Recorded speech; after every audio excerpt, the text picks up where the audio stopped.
Hello friends, இன்றைக்கி நம்ம பார்க்க போகிற மான்வா டீனேஜ் மிஷினரி எபிசோட் 2. இந்த மான்வாவோட ப்ரீவியஸ் எபிசோடை பார்க்காதவங்க போய் பார்த்துட்டு வந்துடுங்க. இல்லைனா இந்த எபிசோடு உங்களுக்கு புரியாது. போன எபிசோடில் ஹீரோ அவன் ஃபேமிலியோட ரீயூனியன் ஆனதையும் ஸ்கூலில் ஜாயின் பண்ணதையும் பிறகு அவன் தங்கச்சியை புள்ளி பண்ணவங்களை புரட்டி எடுத்ததையும் பார்த்தோம். அதோட கண்டினியூட்டியாக தான் இப்போ பார்க்க போகிறோம். வாங்க கதைக்குள்ளே போகலாம். சாப்டரோட ஸ்டார்டிங்கில் ஈசுவையும் அவன் ஆளுகளையும் அடித்து போட்டதை காட்டுறாங்க. இதை பார்த்து ஹாஜின் எப்பட்றா இத்தனை பேரை அடித்து போட்டான்னு ஷாக் ரியாக்ஷனில் பார்த்துட்ருக்கா. அவன் கிளாஸ் பசங்க எப்பட்றா இது நடந்துச்சு, இவன் எப்பட்றா அவனை அடித்தான், முத்துப்பாண்டியே அடிச்சிட்டாங்களான்னு ஒவ்வொருத்தனும் ஒவ்வொரு மாதிரி பேச, இங்கே இவங்க 2 பேரும் பங்கு பாத்தியா இந்த புது பையன் வந்தோடனே ஒரு சம்பவம் பண்ணிட்டான்.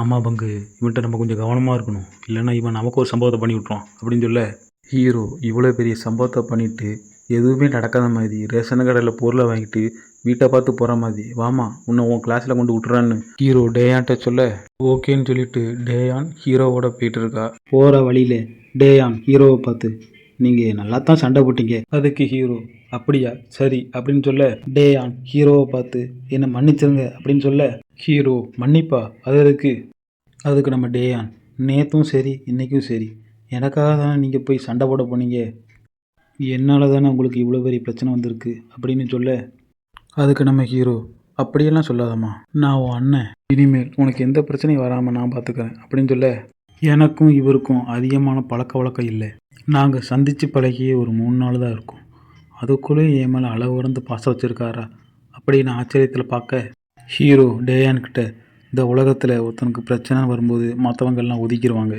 அந்த பிரச்சனை நமக்கு எதுக்குன்னு, அதே பிரச்சனை நமக்கோ நம்ம குடும்பத்துக்கோ வரும்போது அதை எப்படியாவது சால்வ் பண்ணணும் தான் பார்ப்பாங்க. கட் பண்ணால் பாஸ்ட்டில் நடந்த ஒரு பேட்டில் ஃபீல்டை காட்டுறாங்க. அங்கே ஒருத்தரை மாற்றி ஒருத்தர் சுட்டுட்டு கிடக்க, அதில் சிலர் பின்வாங்க, அதில் சிலர் முன்னேற, இப்பேற்பட்ட சூழ்நிலையில் அங்கே ஒருத்தனை நான் பார்க்கும்போது கன் பாயிண்டில் ஒருத்தனை பிடிக்க அவன் யாரையோ பின்னாடி பாதுகாத்து நிற்க, அது யாருன்னு பார்த்தா அது அவன் பையன். எனக்கு அந்த வயசில் தோன்றது எல்லாம் ஒன்றே ஒன்று தான், இவன் எதுக்கு அவன் உசுரை பணைய வச்சு அவன் பையன் உசுரை எதுக்கு காப்பாற்றுறான் தான். அந்த வயசில் அந்த ஃபீலிங்ஸை பற்றி எனக்கு ஒன்றும் தெரில, ஆனால் இப்போ கதையே வேறு. சீனை அங்கே கட் பண்ணி ப்ரெசண்ட்டுக்கு கொண்டு வராங்க. டேயான் ஹீரோக்கிட்ட, ஆனால் நீங்கள் என்னையும் கிராண்ட்பாவையும் இருக்கிற மெமரிஸ் இழந்துட்டீங்கல்ல, அப்போ இப்படி அப்படின்னு சொல்ல, அதுக்கு நம்ம ஹீரோ, ஆமாம் அது உண்மைதான், நான் உங்கள் கூட இருந்த மெமரிஸை தான் இழந்தேன், உங்களை இழக்கலை, ஸ்டில் நம்ம ஃபேமிலி தான் அப்படின்னு சொல்ல, ஒரு வழியாக 2 பேரும் டேயானோட கிளாஸுக்கு வந்து நிற்க, அங்கே இருந்த கிளாஸ் பசங்களெல்லாம் டேயானையும் ஹீரோவையும் அப்படி பார்த்துட்டு நிற்காங்க. டேயான் ஹீரோவை பார்த்து, ஓகே நான் என் கிளாஸுக்கு வந்துட்டேன், இப்போ நீ உன் கிளாஸுக்கு போ அப்படின்னு சொல்ல, ஒரு டாட்டா காமிச்சிட்டு அவள் கிளாஸுக்குள்ளே ஓடிடுறா.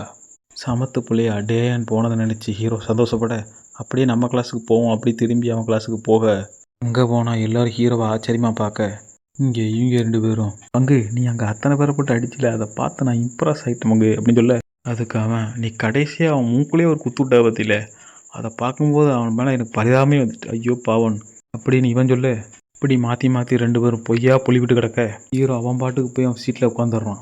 ஹீரோ போட்ட சண்டையை பார்த்துட்டு யோக்சானும், இந்த ஃபைட் பிரிட்டி ஆசமாக இருந்துச்சுன்னு அப்படின்னு சொல்ல, இப்படியே இவங்க எல்லாரும் இங்கே கதை அடிச்சிட்டு இருக்க பேரெல்லாம் அங்கிட்டு கீசு ஒரு டேபிளில் ஓங்கி அடித்து, ஷிட் நம்ம பேர அவங்ககிட்ட தோற்றோம், இப்படி எமோஷனில் எரிமலையாக பொங்கிட்டு கிடக்க, அதுக்கு இப்படியே நீங்கள் இவன்ட்ட அடி வாங்கிட்டு பேசாமல் அவன்கிட்ட அமைதியாக இருக்க போறீங்களா, அவன் ஒத்த ஆள், நீங்கள் 4 பேர், அவன் ஒருத்தனை அடிக்க உங்களுக்கு துப்பு இல்லையா அப்படின்னு கேட்க, அதுக்கு கீசு ஹூஜினை பார்த்து, ஷட் அப், உனக்கு சண்டை ஓடணும்னு ஆசையாக இருந்தா நீ போய் சண்டை ஓடு, ஆனால் அந்த சண்டை அவ்வளோ ஈஸியாக இருக்காது அப்படின்னு சொல்ல, அதுக்கு ஹூஜின், எது நானா, என்னால் முடிஞ்சால் நான் போய் சண்டை போடுவேன்ல, நான் எது உங்களை மாதிரி வெட்டியாக உட்காந்துருக்க போகிறேன் அப்படின்னு சொல்ல, இதை கேட்டு டென்ஷனான கீசு, தெரியுதில்ல பொத்திக்கிட்டு போடி அப்படி அவன் சொன்னதை கேட்டு ஹாஜின் முகத்தில் கடுப்பு கலந்த ஒரு சோகத்தை வெளிப்படுத்த, அவனே 4 பேரை கூட்டு போய் ஒத்தாள்கிட்ட அடி வாங்கிட்டோமேன்னு வருத்தத்தில் எரிமலையாக பொங்கிட்டு கிடக்க, இவன் என்னடானா அந்த எரிமலையில் எண்ணெய் ஊற்றுற மாதிரி ஆச்சி பூச்சின்னு கத்திட்டு கிடக்க, அதனால தான் அவன் கடுப்பில் திட்டி விட்டு அனுப்பிச்சிட்றான். அவன் திட்டினதும் மூஞ்சை திருப்பிக்கிட்டு கோச்சிக்கிட்டு கதவை சாத்திட்டு போயிடுறா.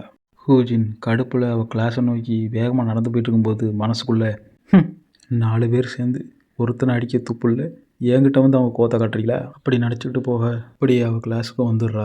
வந்துட்டு டேயானை பார்க்க, டேயானோ அவளை அடியை வாங்கிட்டு சத்தம் கட்டாமல் அமைதியாக உட்காந்துருக்கா. அப்போது ஹூஜின் டேயானை பார்த்து, என்ன டேயான் இப்போ தான் உன் வாழ்க்கையில் புதுசாக லக் அடிச்சிருக்குல்ல, இனி நீ இந்த உலகத்தை நினச்சி கவலைப்பட வேண்டாம். ஏன்னா உங்கள் அண்ணன் எப்போவுமே உன்னை ப்ரொடெக்ட் பண்ணுறதுக்கு உன் கூட இருப்பான். அப்படி தானே டேயான்? அப்படி சொல்லிட்டு மனசுக்குள்ளே, ச்சே, இவன் அண்ணன் கண்ட நேரத்தில் வந்துட்டான், இல்லைன்னா இவளை நான் ஒரு வழி பண்ணியிருப்பேன், இனிமேல் இதை எது செஞ்சாலும் அதில் பார்த்துட்டு கண்டுக்காமல் இருக்கணும் நினச்சிட்டு வயிற்றுச்சலில் நிற்க அப்படியே சாயந்தரமாகிடுது. ஸ்கூலும் முடிஞ்சிருது.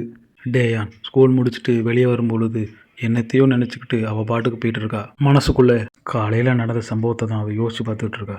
அவள் அண்ணாட்ட சாரி சொல்லும் பொழுது, சாரியெல்லாம் நீ இருக்குமா சொல்கிற, தப்பு பண்ணவங்க தான் சொல்லணும், நீ இல்லை. அப்புறம் அந்த ஃபைட் சீனு அங்குள்ள அத்தனை பேரையும் அடித்து போட்டுட்டு, ஒன்றும் இல்லைம்மா, நம்ம எல்லாம் ஃபேமிலி, இனி நான் இருக்கேன், நான் பார்த்துக்கிறேன்னு சொன்ன விஷயத்தெல்லாம் அடித்து யோசிச்சு பார்த்துட்ருக்கா. இனிமேல் என்னை யாரும் புள்ளி பண்ண மாட்டாங்கல்ல, இதுக்கப்புறம் நான் சந்தோஷமாக ஸ்கூலுக்கு வருவேன், எதை நினச்சி நான் கவலைப்பட வேண்டிய அவசியமே இல்லை அப்படின்னு நினச்சிட்டு டேயானோட பாஸ்ட்டாக தான் காட்டுறாங்க. என்னடி டேயான், கடைக்கு போய் சாமான் வாங்குறதுக்கு இவ்வளோ நேரமா அப்படின்னு கேட்க, டேயான் அவள் கை காசை போட்டு சாமானெல்லாம் வாங்கிட்டு வந்து, இந்தாங்க நீங்கள் சொன்னதெல்லாம் வாங்கிட்டு வந்துட்டேன் அப்படின்னு சொல்ல, சம்டைம்ஸ் மூடு சரியில்லைன்னா டேயானை பிடிச்சி அவளை போட்டு அடித்து டைம் பாஸ் பண்ணிகிட்டு இருப்பா. இப்படியே இவள் வாழ்க்கையில் நடந்த பல துன்பத்தை நினச்சி பார்த்துட்டு அப்படியே நடந்து போயிட்டுருக்க. ஹீரோ ஒரு ஓரமாக நின்றுக்கிட்டு டேயானை பார்த்து இவன் மனசுக்குள்ளே அப்படி என்னத்தை யோசிச்சு நடந்து போயிட்டுருக்கா, என்னைய பார்க்காம அவள் பாட்டு போயிட்டுருக்கா அப்படின்னு ஹீரோ நினைக்க, ஹீரோ டேயானை பார்த்து டேயான் அப்படின்னு சத்தமாக கூப்பிட்டோன்னே அப்போ தான் அவள் திரும்பியே பார்க்க, என்னாச்சு உனக்கு, நான் இவ்வளோ நேரம் கூப்பிட்டோம் நீ பாட்டு போயிட்டுருக்க, ஃபியூ டைம்ஸ் அவன் பேரை சொல்லி கூப்பிட்டேன், நீ திரும்பியே பார்க்கல. அப்படியா, என்னை தயவு செஞ்சு மன்னிச்சிருங்க, நான் அதை கவனிக்கலை, இப்போ நீங்கள் எனக்காக தான் வெயிட் பண்ணிகிட்ருக்கீங்களா அப்படின்னு கேட்க, அதுக்கு ஹீரோ, வா நம்ம ஒன்றா வீட்டுக்கு போகலாம் அப்படின்னு சொல்ல, சரி போகிற வழியில் சில காய்கறிகள் வாங்கணும். அதுக்கு ஹீரோ, ஓகே அதே வாங்கிட்டு போயிடுவோம் அப்படின்னு சொல்ல, அதை பார்த்தா ஹூஜனுக்கு வயிற்றுச்சல் தாங்க முடியல. ஏன் முன்னாடி சந்தோஷமாக போயிட்டுருக்காளான்னு, எத்தனை நாளைக்கு தான் அவன் மூஞ்சியில் சிரிப்பு இருக்கிறத நானும் பார்த்துட்றேன் அப்படின்னு வில்லத்தனமாக இவ சிரிக்க. நெக்ஸ்ட் சீனில் காய்கறி கடையை தான் காட்டுறாங்க. அங்கே டேயான் வெங்காயத்தை 1 மணி நேரமாக பார்த்துட்டு இருக்கா, பார்க்கலாமா வேண்டாமான்னு. அப்போது சுற்றி இருந்த மக்கள் எல்லாம் ஹீரோவை பார்த்து, அந்த பையனை பார்த்தியா, ஹேண்ட்ஸமாக இருக்கான், எந்த ஸ்கூலில் படிச்சிருப்பான் அப்படின்னு பேசிகிட்டு இருக்க. ஹேய், அவனை பார்த்தாலே தெரியுது அவன் பணக்காரர்கிட்ட பையமாக தான் இருக்கான், நார்மல் ஸ்கூல்லையே படிப்பான், ஏதோ ராயலான ஸ்கூலில் தான் படிப்பான் அப்படின்னு சொல்ல, அவன் ஸ்கூலில் அவனுக்கு நிறைய கேர்ள் ஃப்ரெண்டு இருக்கலாம், அதெல்லாம் நீ அவனை பார்த்து வேஸ்ட்டு அப்படின்னு பக்கத்தில் இருக்கவங்களாம் சொல்ல, இப்படி இஷ்டத்துக்கு அவங்க பாட்டுக்கு ஒரு கதையை கேட்ட. அவங்க சொன்ன விஷயத்த டேயான் கேட்டுட்டு ஹீரோவை பார்த்து, ஈஜின் உனக்கு கேர்ள் ஃப்ரெண்ட் இருந்தா அவங்கள வீட்டுக்கு கூட்டு வா அப்படின்னு சொல்ல, இதை கேட்ட ஹீரோ ஷாக் ரியாக்ஷனில், கேர்ளு ஃப்ரெண்டா, யாரோட ஃப்ரெண்டுமா அப்படின்னு கேட்க, இதை கேட்டு டேயான் ஷாக் ஆகி, உங்களுக்கு கேர்ள் ஃப்ரெண்டே இல்லையா அப்படின்னு கேட்க, ஹீரோ டேயான்கிட்ட, இல்லைம்மா எனக்கு கேர்ள் ஃப்ரெண்ட் கிடையாது அப்படின்னு சொல்ல, அதுக்கு நம்ம டேயான், ஒய் நாட், பார்க்குறதுக்கு ஹேண்ட்ஸமாக தான் இருக்கீங்க, இன்ன வரைக்கும் ஒரு பொண்ணை கூடவா அப்ரோச் பண்ணல அப்படின்னு கேட்க, அதுக்கு நம்ம ஹீரோ, இல்லைம்மா நான் கொஞ்சம் பிஸி அப்படின்னு சொல்ல, டேயான் மனசுக்குள்ளே, ச்சே, முதல்ல அவர்கிட்ட கேர்ள் ஃப்ரெண்ட் இருக்கா இல்லையால கேட்டிருக்கணும், அந்த ஊரில் அவருக்கு ஏற்ற மாதிரி ஒரு பொண்ணு கூடயே அமையலை அப்படின்னு நினச்சிட்ருக்க. ஹீரோ டேயான்ட்ட, நீ யாரையும் லவ் பண்ணுறியாம்மா, இல்லை உனக்கு பாய் ஃப்ரெண்ட் இருக்கா அப்படின்னு கேட்க, அதுக்கு டேயான் சாக்காகி, இல்லை இல்லை அப்படின்னு சொல்ல, அதுக்கு ஹீரோ ஒய் நாட் அப்படின்னு கேட்க, அதுக்கு டேயான், நானும் பிஸி தான்ப்பா அப்படின்னு சொல்ல, அப்படியே 2 பேரும் பொருளை வாங்கிட்டு வீட்டுக்கு வந்துடுறாங்க. வீட்டுக்கு போனால் ஹீரோவுக்காண்டி தாத்தா சாம்சங் கேலக்ஸி நியூ மாடல் ஃபோனை வாங்கி வச்சுருக்காரு. ஹீரோ அந்த ஃபோனை பார்த்ததும் ஹீரோவுக்கு பேச்சே வரல. இது இது அப்படின்னு சொல்லி திக்கிட்டு கிடக்க, தாத்தா ஹீரோக்கிட்ட, இப்போ உள்ள பசங்களுக்கு இந்த மாதிரி ஃபோனை தான் பிடிக்கும் அப்படின்னு சொல்ல, அதுக்கு ஹீரோ, எனக்கு அதை பற்றினா தெரில, ஆனால் இது ஒரு நல்ல ஃபோன் அப்படின்னு சொல்ல, டேயான் மனசுக்குள்ளே, இது இந்த வருஷம் வந்த நியூ மாடல் ஃபோன் இல்லை அப்படின்னு நினைக்க, தலைவன் கையில் புது ஃபோன் வந்ததும் எல்லா பசங்களும் பண்ணுற மாதிரி செல்லில் என்ன இருக்குது ஏது இருக்குன்னு செல்லை போட்டு நோண்டிக்கிட்டு இருக்கான். தாத்தா ஹீரோக்கிட்ட, அதில் ஆல்ரெடி என் நம்பரையும் டேயான் நம்பரையும் பதிஞ்சு வச்சுட்டேன் அப்படின்னு சொல்ல, அதுக்கு டேயான், நீங்களா போய் வாங்கிட்டு வந்துட்டீங்களா, என்கிட்ட கேட்டிருந்தா நான் சொல்லியிருப்பேன்ல என்ன ஃபோன் வாங்கணும் எது வாங்கணும்னு அப்படின்னு சொல்ல, ஆமாம் உங்களுக்கு எப்படி தெரியும் இது நியூ மாடல் ஃபோனுன்னு, நீங்கள் எப்படி வாங்கினீங்க அப்படின்னு அவ கேட்க, எனக்கு அங்கேருந்த சேல்ஸ்மேன் தான்மா ஹெல்ப் பண்ணார், நான் எல்லாத்தையும் விசாரித்து தான்மா வாங்கினேன் அப்படின்னு சொல்ல, தாத்தா ஹீரோ கிட்ட, நான் இது வரைக்கும் உனக்கு எதுவும் செஞ்சதில்லை இல்லை, அதனால தான் இதை நான் உனக்காக வாங்கிட்டு வந்திருக்கேன், இது உனக்கு பிடிச்சிருக்கா. ஹீரோ அந்த செல்ஃபோனை பார்த்துட்டு தாத்தா கிட்ட, ரொம்ப பிடிச்சிருக்கு அப்படின்னு சொல்ல, தாத்தா டேயானை பார்த்து, அவனுக்கு மட்டும் புது ஃபோன் வாங்கி கொடுத்தான்னு நினச்சி நீ ஒன்றும் அப்செட் ஆகாதம்மா, உனக்கு ஒரு புது ஃபோன் வாங்கி தரேன் சரியா அப்படின்னு சொல்ல, டேயான் தாத்தா கிட்ட, நான் எதுவும் நினைக்கல கிராண்ட்பா, எனக்கெல்லாம் புது ஃபோன் வேண்டாம் அப்படின்னு க்யூட்டாக சொல்ல, டேயான் பண்ணுறதெல்லாம் க்யூட்டான பூனைக்குட்டி மாதிரியே இருக்கும், பார்த்தாலே உங்களுக்கு தெரியும்.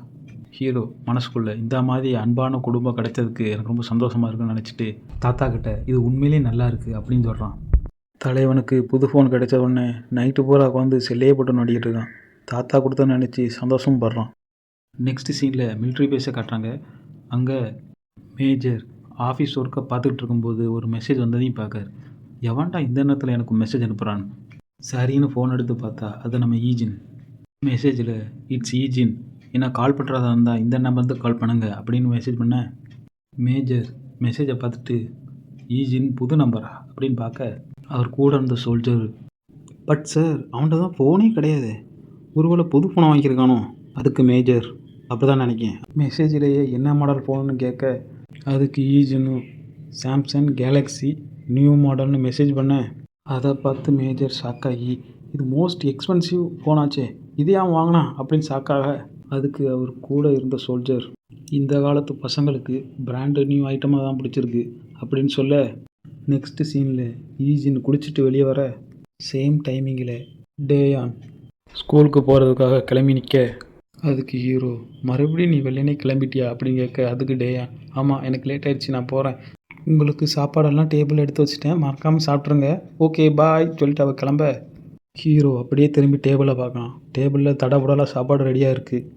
இங்கே நம்ம டேயான் உற்சாகமாக ஸ்கூலுக்கு கிளம்பி போயிட்டு இருக்க மணியை பார்த்தா இந்த நேரத்துக்கு கரெக்டாக நம்ம ஸ்கூலுக்கு போய் சேர்ந்துடலாம் அப்படின்னு நினச்சிக்கிட்டு அப்படி சந்தோஷமாக போயிட்டுருக்கும்போது இன்றைக்கி சூப்பை கொஞ்சம் கம்மியாக செஞ்சுருக்கோம் போல இருக்கு. எனிவேஸ் அதை சாப்பிட்டுட்டு தாத்தா நல்லா இருக்குன்னு சொன்னதை கேட்டு எனக்கு ரொம்ப சந்தோஷமாக இருக்குது. நெக்ஸ்ட் சீனில் காலையில் சாப்பிடும்போது தாத்தா டேயான்ட்ட காலை சாப்பாடோட இந்த மாதிரி ஒரு சூப்பை குடிச்சிட்டு எவ்வளோ கஷ்டமான வேலையை பார்த்தாலும் அது ஈஸியாக தான் தெரியும், அதுக்குன்னு வெள்ளைனே இருந்துச்சு ஏதோ புதுசாக செய்கிறேன்னு சொல்லிட்டு உன் தூக்கத்தை கெடுத்துறாதம்மா, உடம்பை பார்த்துக்கம்மா அப்படின்னு சொல்ல அதுக்கு டேயான் மனசுக்குள்ளே இந்த மாதிரி கிராண்ட் பா என்கிட்ட சொல்லும் போதெல்லாம் அவருக்காண்டி ஏதோ செய்யணும்னு எனக்கு ஆசையாக இருக்கும் அப்படின்னு நினைக்க, அன்பான அண்ணன், பாசம் மிகுந்த தாத்தா, சந்தோஷமான குடும்பம், இதுக்கு மேலே என்னங்க வேணும் அப்படின்னு நினச்சி போயிட்டுருக்க திடீர்னு யாரோ வந்து டேயான் இடுப்புலேயே எட்டி உதைக்க யாரோ 3 பேர் கொண்ட திருட்டு கும்பல் டேயானை அடித்து சந்துக்குள்ளே தரம் இழுத்துட்டு போய் டேயானை பார்த்து, அடியே சிரிக்குமா அவளை, இவ்வளோ அவசரமாக ஸ்கூலில் போய் என்னத்தை கழிக்க போகிற, உன்னையே அடித்து ஏங்கால் வலிக்குது,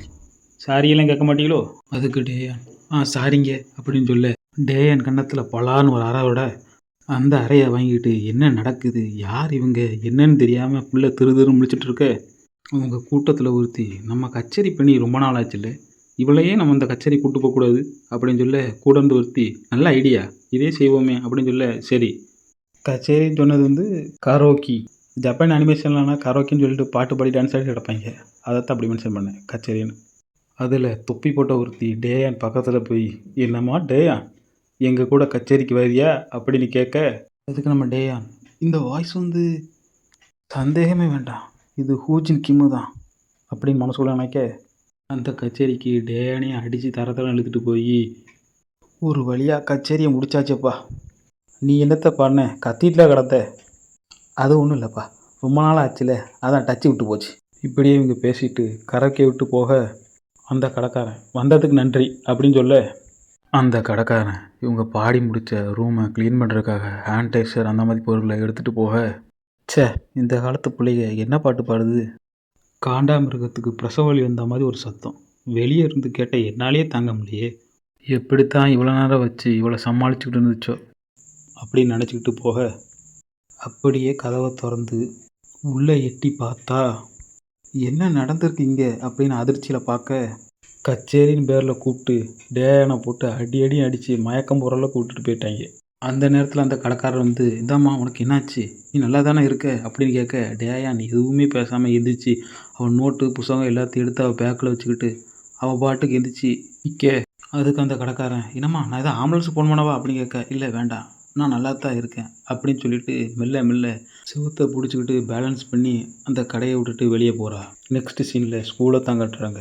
டேயான் எங்கன்னு டீச்சர் கேட்க அவள் பக்கத்து பெஞ்சில் இருக்க பிள்ளை வந்து அவள் இன்னும் ஸ்கூலுக்கே வரல அப்படின்னு சொல்ல அதுக்கு டீச்சர், டேயான் கிளாஸை கட்டடிக்க மாட்டாளே, காய்ச்சல் உடம்பு சரியில்லைன்னா முதலே ஃபோன் அடித்து சொல்லிடுவா, இது என்ன ஒரு மாதிரி ஸ்டேஞ்சாக இருக்கே. நெக்ஸ்ட் சீனில் ஜால்ரா பொண்ணு ஹூஜின்கிட்ட, நம்ம ஆல்வேஸ் ஓகே தானே அப்படின்னு கேட்க அதுக்கு ஹூஜின், என்ன ஆல்வேஸ் ஓகே தானே அப்படின்னு கேட்க, என்னன்னு பார்த்தா இவங்க தான் அந்த 3 பேர் கொண்ட திருட்டு கும்பல். அதில் 2 பேர் இங்கே இருக்காங்க, ஒருத்தி எங்கே இருக்கான்னு தெரில. ஏன் இப்போ ஜால்ரா பொண்ணு வருத்தப்படுறான்னா, மற்ற நேரத்தில் டேயான் அடி வாங்கினாலும் கிளாஸுக்கு ஒழுங்காக வந்துடுவா. இந்த வாட்டி ஏன் வரலன்னு நினச்சி பயப்படுறா. ஹூஜின் இருந்து போலீஸ்கிட்ட காப்பாற்றினாலும் அவன் அண்ணன்ட்டு யார் காப்பாற்றுவா, அந்த பயம் தான் அவன் மனசுக்குள்ளே இருக்குது. ஹூஜின் மனசுக்குள்ளே சைக்கோ மாதிரி, நான் அவளுக்கு நல்ல பாடத்தை கற்றுக் கொடுத்துருக்கேன், இனி அவள் என்கிட்ட எப்படி நடந்துக்கணும்னு அவளுக்கு தெளிவாக புரிஞ்சிருக்கும். அப்படி மனசுக்குள்ளே நினச்சிக்கிட்டு ஹூஜின் அவள் மூஞ்சில் வெள்ளையடிச்சுக்கிட்டே ஜால்ரா பொண்ணை பார்த்து, இப்போ நீ எதுக்கு அவளை நினச்சி தேவையில்லாமல் டென்ஷன் ஆகிற? அவள் இந்த கிளாஸை மிஸ் பண்ணால் உலகம் அழிஞ்சிருமான்னு அப்படின்னு கேட்க, அதுக்கு அந்த ஜால்ரா பொண்ணு, ஆமாம்மா நீ சொன்னதான் சரி, அவள் இல்லைன்னா இந்த பூமியை அழிஞ்சா போயிடும் அப்படின்னு சொல்லிட்டு மனசுக்குள்ளே, நல்ல வேலை அவளுக்கு ஏற்ற மாதிரி சொல்லியாச்சு, இல்லைன்னா நம்மளையும் கச்சேரிக்கு தூக்கிடுவாளே. நெக்ஸ்ட்டு சீனில் ஹூஜின் எதையோ பெருசாக சாதித்த மாதிரி கேவலமாக சிரிக்க, அத்தோட சாயந்தரமாகிடுது, ஸ்கூலும் முடிஞ்சிருது. வழக்கம் போல் ஹீரோ ஸ்கூல் முடிஞ்சதும் கரெக்டாக கேட்டு வசலாக நின்றுறான். டேயானுக்காக வெயிட் பண்ணி நிற்க டேயான் வரல. நேரம் ஆக ஆக பசங்கள்லாம் வீட்டுக்கு போகிறாங்க, டேயான் இன்னும் வரல. கடைசியில் பசங்கள்லாம் வீடு போய் சேர்ந்துட்டாங்க, இன்னும் டேயான் வரல. ஹீரோ வெயிட் பண்ணி நிற்கான். ஒரு வழியாக அவகிட்ட ஒரு ஃபோன் இருக்குதுன்னு நம்மக்கிட்ட ஒரு ஃபோன் இருக்குதுன்னு நினச்சிக்கிட்டு அவளுக்கு கால் பண்ணுறான். ஃபோன் ரிங் அடிக்க டேயான் எடுக்காமல் போத்திக்கிட்டு தூங்கிட்டு இருக்கா. டேயானுக்கு என்னாச்சுன்னு தெரில. நெக்ஸ்ட்டு சீனில் ஹீரோ ஒரு வழியாக ஸ்கூல்லேருந்து வீட்டுக்கு வந்துடுறான். டேயானோட செருப்பை பார்த்துட்டு, எனக்கு முன்னாடியே வந்துட்டாளா, பின்ன நான் ஃபோன் அடிக்கும்போது எதுக்கு அவள் ஃபோன் எடுக்கலை அப்படின்னு யோசிச்சு நிற்க, சரி அவள்கிட்டே கேட்போன்னு சொல்லிட்டு அவள் கதவை தட்டி, டேயான் உனக்கு என்னாச்சு அப்படின்னு கேட்க, அதுக்கு டேயான் என்ன அப்படின்னு கேட்க, அதுக்கு நம்ம ஹீரோ மனசுக்குள்ளே, என்ன இவளுக்கு வாய்ஸே சரியில்லையே, அது என்னென்னா நான் உனக்கு நிறைய வாட்டி ஃபோன் அடித்தேன், அதான் நீ எடுக்கலன்னு என்னன்னு உன்ட்ட கேட்டேன். அதுக்கு டேயான், ஒன்றும் இல்லை எனக்கு லைட்டான ஃபீவர், நான் கொஞ்ச நேரம் தூங்கினா எல்லாம் சரியாக போயிடும் அப்படின்னு சொல்ல, அதுக்கு ஹீரோவும் அப்படியா சரி அப்படின்னு சொல்லிட்டு, லைட்டான ஃபீவர் தானே, சரி மெடிக்கலில் போய் மருந்து மாத்திரை வாங்கிட்டு வரும் அப்படின்னு வெளியே போக, ஹீரோ மெடிக்கல் போகிறதுக்காக ஷூவை போட போகும்போது டேயான் ஷூவை பார்த்துட்றான். அதில் ரத்தக்கரை இருக்கிறத பார்த்துட்டு இது வரைக்கும் என்ன நடந்திருக்குன்னு யோசிச்சு பார்க்கான். ஸ்கூல் முடிஞ்சும் அவளை நான் பார்க்கல, நான் ஃபோன் அடித்தும் அவள் ஃபோன் எடுக்கலை, அவள் பேச்சும் சரியில்லை, அவள் ஷூவில் ரத்தக்கரை, இது எல்லாத்தையும் யோசித்து பார்த்துட்டு ஹீரோ மெடிக்கலில் போய் மருந்தெல்லாம் வாங்கிட்டு வந்துடுறான். நெக்ஸ்ட்டு சீனில் ஹீரோ டேயான் கன்னத்தில் கை வச்சுக்கிட்டு, இங்கே வலிக்குதா அப்படின்னு கேட்கான். அதுக்கு டேயான், அவ்வளோனா வலி இல்லை, லைட்டாக தான் வலிக்குது அப்படின்னு சொல்ல, அதுக்கு ஹீரோ, நீ இன்னும் கொஞ்சம் கவனமாக இருந்திருக்கணும் அப்படின்னு சொல்ல, ஹீரோ டேயான்ட்ட எப்படிமா அடிபட்டுச்சுன்னு கேட்க, அதுக்கு டேயான், படிக்கட்டுலேருந்து இறங்கி வரும்போது ஒருத்தர் சைக்கிள் எடுத்துகிட்டு வந்தான், அந்த சைக்கிள் மிஸ் ஆகி என் மேலே விழுந்துச்சு, நான் அதை டாஜ் பண்ணும்போது என் மேலே அடிபட்டுருச்சு, இப்படி இவ ஒரு பக்கம் கம்பி கட்ட, அதுக்கு ஹீரோ, எதுக்கும் நம்ம ஒரு வாட்டி ஹாஸ்பிட்டலில் போய் செக் பண்ணிடுவோமா அப்படின்னு கேட்க, அதுக்கு டேயான், இல்லை இல்லை எல்லாம் வெளிக்காயம்தான், இதுக்கு மருந்து போட்டால் சரியாயிடும் அப்படி சொல்லிட்டு மனசுக்குள்ளே, இப்போ மட்டும் நான் ஹாஸ்பிட்டலுக்கு போனேன்னா இந்த காயம் கீழே விழுந்ததால் வரல, அடித்ததால் தான் வந்துச்சுன்னு அவங்க கண்டுபிடிச்சிருவாங்க. சீனிப்போம் காலையில் என்ன நடந்துச்சுன்னு காட்டுறாங்க. பிரின்ஸிபல் ஆஃபீஸில் டேயான் போய் ஹூஜினும் அவங்க ஆட்களும் சேர்ந்து என்ன அடிச்சிட்டாங்கன்னு பஞ்சாயத்து பண்ண, பிரின்ஸிபலும் ஸ்டூடெண்ட்டை யாரும் அட்டாக் பண்ணுறாங்கன்னு நினச்சி போலீஸுக்கு கால் பண்ணி கூப்பிட, ஹூஜின் அவளுக்கு சாதாரணமாக அவங்க அம்மாவை ஸ்கூலுக்கு வர வச்சிட்றா. ஹூஜின் டேயானை பார்த்து, நீ எங்கேயோ யார்கிட்டையா போய் அடி வாங்கிட்டு வந்துட்டு அதை நான் தான் பண்ணேன்னு என்கிட்ட வந்து கம்ப்ளைண்ட் பண்ணிகிட்டு இருக்க அப்படின்னு சொல்ல, அதுக்கு டேயானும், நீ என்னை அடிக்கும்போது நான் உன் வாய்ஸை கேட்டேன், அது நீ தான் அப்படின்னு சொல்ல, அதுக்காக வெறும் வாய்ஸை வச்சு நான் தான் முடிவே பண்ணிட்டியா அப்படின்னு பேச, அதுக்கு டேயான், அது நீயே தான், நீ உன் மூஞ்சை கவர் பண்ணுறதுக்காக தொப்பியும் மாஸ்க்கும் போட்டிருந்த, உன்னுடைய வாய்ஸும் உன்னுடைய ஸ்லாங்கும் எனக்கு நல்லாவே தெரியும், அது மட்டும் இல்லை நீ ஒருத்தி மட்டும்தான் இந்த ஸ்கூல்லே என்னை புள்ளி பண்ணிக்கிட்டு இருக்க, அதை வச்சு தான் அது நீ தான் கன்ஃபார்மே பண்ண. அதுக்கு ஹூஜினும், நீ அந்த ஆளோட முகத்தை சரியாக பார்க்கல, வெறும் வாய்ஸை வச்சுக்கிட்டு நீ நான் தான் முடிவே பண்ணிட்ட, அது மட்டும் இல்லாமல் நம்ம 2 பேருக்கு அப்படி நல்ல பழக்க வழக்கம் கிடையாது, அதனால் மொத்த பழியும் என் மேலேயே போட்டுட்ட அப்படி தானே டேயான். பிரின்சிபல் டேயான்கிட்ட, உன்னை அடித்தாங்கல்ல அவங்கள யாரையாவது ஒருத்தர் முகத்தையாவது நீ பார்த்தியா அப்படின்னு கேட்க, அதுக்கு டேயான், அவங்க ஃபேஷெல்லாம் கவர் பண்ணியிருந்துச்சு, ஆனால் என்னை அடித்தது உண்மையிலேயே ஹூஜின் தான் அப்படின்னு சொல்ல, அதுக்கு ஹூஜின் அம்மாவோ, என்னம்மா நீயே போலீஸை கூப்பிட்டு வந்துட்டு என் பொண்ணை குற்றவாளி மாதிரி நிற்க வச்சு கேள்வி கேட்டுட்ருக்கே, எங்களை பார்த்தா உங்களுக்கு எப்படி தெரியுது அப்படின்னு கேட்க, பிரின்ஸிபலோ, மேடம் மேடம் கொஞ்சம் அமைதியாக இருங்க அப்படின்னு சொல்ல, அதுக்கு அவங்க அம்மாவோ, நான் எதுக்கு அமைதியாக இருக்கணும் அப்படின்னு அவங்க கத்த, அதுக்கு டேயானும் மனசுக்குள்ளே, எனக்கு எந்த சந்தேகமும் இல்லை, அது ஹூஜன் தான். ஏன் என்னை யாரும் நம்ப மாட்டேங்கிங்க? ஹூஜனோட அம்மாவும் டேயானை பார்த்து, இந்தாம்மா பொண்ணு, உடனே என் மகள்கிட்ட வந்து மன்னிப்பு கேளு, இந்த மாதிரி செய்ய மாட்டேன்னு. அது மட்டும் இல்லாமல் நீ யார்கிட்ட இருந்து இந்த மாதிரி கெட்ட பழக்கத்தை பழகிட்டு இருக்க அப்படின்னு கேட்க, அதுக்கு நம்ம டேயானோ, ஆனால் அவள் தான் உண்மையிலே என்ன அடித்தா அப்படின்னு சொல்ல, அதுக்கு அவங்க அம்மாவோ, நீ என்ன பேசிகிட்டு இருக்க? முதல்ல உன்கிட்ட எவிடன்ஸ் இருக்கா? இல்லை இல்லை. இப்படி அவங்க அம்மா கேட்டதும் டேயான், எவிடன்ஸே இல்லை, இப்போ நான் என்ன செய்ய போகிறேன் தெரியாமல் ஸ்தம்பிச்சு போய் நிற்க, அதுக்கு அவங்க அம்மாவோ, என்ன பழக்கம் இதெல்லாம்? போய் உங்கள் அப்பா அம்மா கூட்டு வா, நான் அவங்கள்ட்ட பேசிக்கிறேன். இவளை சொல்லி குத்தாள், இவங்க பேரண்ட்ஸை தான் சொல்லலாம். இவளை ஒழுங்காக வளர்த்துனா இந்நேரத்துக்கு ஒழுக்க வளர்ந்துருக்கும், இல்லைன்னா இப்படி தான் வந்து நிற்கும் அப்படின்னு சொல்ல, இதை கேட்டு டேயான் கண் கலங்கிடுறா. இதை பார்த்துட்டு ஹூஜினும் வில்லத்தனமாக சிரிக்க, இப்படி நடந்ததை நினச்சி பார்த்துக்கிட்டு, என்கிட்ட எந்த ஆதாரமும் இல்லை, என்னை அடித்து அவமானப்படுத்தி என்னை அதே நிலைமைக்கு கொண்டு வந்துட்டாங்க. எனக்கு என்ன நடந்திருக்குன்னு தெரிஞ்சா தாத்தா தான் ரொம்ப வருத்தப்படுவாங்க. நடந்ததையே திரும்ப திரும்ப நினச்சி பார்த்து யோசிச்சுட்டு இருக்க, நெக்ஸ்ட் சீனில் ஹீரோ டேயானை பார்த்து கூப்பிட்டுட்டு இருக்க, டேயான் தன்னை மறந்து எதையோ யோசிச்சுட்டு இருக்க, ஹீரோ டேயான் தலையில் கை வச்சுட்டு, உனக்கு காய்ச்சல் கீச்சல் அடிக்குதா இல்லை எதுவும் வலிக்குதா அப்படின்னு கேட்க, அதுக்கு டேயானும் ஐம் ஓகே அப்படின்னு சொல்ல, ஹீரோ டேயானை பார்த்து, நல்ல வேலைம்மா உன் எலும்புக்கெல்லாம் எதுவும் ஆகலை, ஆனால் உனக்கு ஏற்பட்ட காயம் ஆறுறதுக்கு கொஞ்சம் நாள் ஆகும். அப்படியா, சரி ஓகே. ஹீரோ டேயானை பார்த்து, அந்த கட்டெல்லாம் சரியாக இருக்கான்னு பார்த்துக்கம்மா. அதுக்கு டேயான், இது நீ எப்போ போட்ட? ஹீரோ, இது உனக்கு டைட்டாக இருக்குது. டேயான் அதுக்கு, இது பர்ஃபெக்டாக இருக்குது, போட்ட மாதிரியே தெரில. டேயான் ஹீரோவை பார்த்து, எனக்கு அடிப்பட்ட விஷயம் தாத்தாவுக்கு தெரிஞ்சால் அவர் தான் ரொம்ப வருத்தப்படுவார், பாவம் அவருக்கு ஹார்ட் வீக்காக வேறு இருக்குது அப்படின்னு சொல்ல, இதை கேட்டு ஹீரோ ஷாக்காகி, நீ என்ன சொல்கிற? தாத்தாவுக்கு உண்மையிலே ஹார்ட் வீக்காக இருக்கா அப்படின்னு கேட்க, அதுக்கு டேயானும், ஆமாம் அவர் அதுக்காண்டி டெய்லி மாத்திரை எடுத்துகிட்டு இருக்கார் அப்படின்னு சொல்ல, ஹீரோ டேயானுக்கு கட்டெல்லாம் போட்டு முடிச்சுட்டு அவள் பெட்லேருந்து எந்திரிச்சு, இட்ஸ் ஓகே, தாத்தா கிட்ட நடந்ததான் சொல்லி அவரை கவலைப்படாமல் நான் பார்த்துக்கிறேன், நீ நிம்மதியாக தூங்கி ரெஸ்ட் எடு என்ன.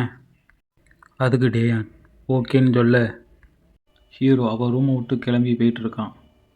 அப்போ அந்த நேரம் டேயான் அவனை கூப்பிட்டு தேங்க்ஸ்னு சொல்ல, ஹீரோ திரும்பி ஒரு ஸ்மைல் பண்ண, டேயான் மனசுக்குள்ளே, நல்ல வேலை பிரின்ஸிபல் ஆஃபீஸ் ரூமில் நடந்ததை இவன்கிட்ட சொல்லலை, சொல்லியிருந்தா இவரும் வருத்தப்பட்டிருப்பார்.